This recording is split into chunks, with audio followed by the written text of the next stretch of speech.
இந்த வெள்ளரிக்காய், பீக்கங்காய், கேரட், பூசணிக்காய், கடலை சாலட் எப்படி பண்ணுறதுன்னு பார்ப்போம்.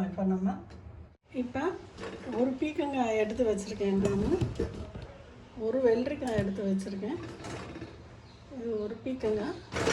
இது சும்மா அரை பூசணிக்காய் எடுத்து வச்சுருக்கேன். இது ஒரு சும்மா குட்டி குட்டியாக ஒரு 4 கேரட் எடுத்து வச்சுருக்கேன். இது பச்சைக்கடலை ஊற வச்சுருக்கேன். இந்த பூசணிக்காயை இப்போ நறுக்கிட்டு வந்துடலாம். நான் அந்த பூசணிக்காயும் கேரட்டும் நறுக்கி வச்சுருக்கேன். இந்த பூசணிக்காயை இந்த மிக்சியில் போட்டு இந்த கேரட்டையும் மிக்சியில் போட்டு துருவி எடுத்துகிட்டு வந்துக்கிடலாம். இப்போ நம்ம 1-2 தான் நம்ம துருவி இருக்கோம். இதை நம்ம இந்த தட்டில் எடுத்து வச்சுக்கிடலாம். மாதிரி வச்சுக்கிடலாம். இதில் இந்த கடலை இருக்குல்ல, இந்த கழுவி இதில் போட்டுக்கிடுவோம். இதிலே நம்ம இப்போ கொஞ்சம் உப்பும் போட்டுக்கிடுவோம். நான் இந்த பீக்கங்காயை நறுக்கிட்டு வரேன். இப்போ நம்ம பீக்கங்காய் நறுக்கிட்டு வந்துட்டோம்.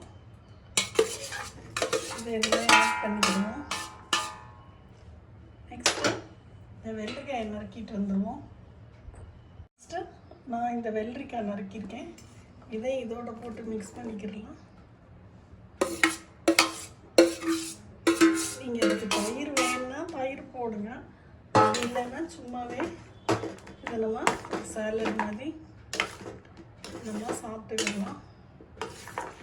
செம்மையாக இருக்கும். இந்த வெயிலுக்கு காரம்லாம் தேவையில்லை. ஏன்னா இது நல்ல கலர்ஃபுல்லான பீக்கங்காய், கேரட், பூசணிக்காய், வெள்ளரிக்காய், கடலை எல்லாம் போட்டு ஒரு சாலட். இந்த வெயிலுக்கு செம்மையாக இருக்கும்.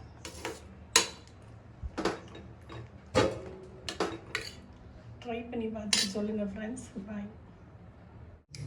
இந்த கலர்ஃபுல்லான சாலட் பீக்கங்காய், வெள்ளரிக்காய், இந்த கேரட்டு இதெல்லாம் கலந்து நம்ம சாப்பிடும்போது செம்மையாக இருக்கும்.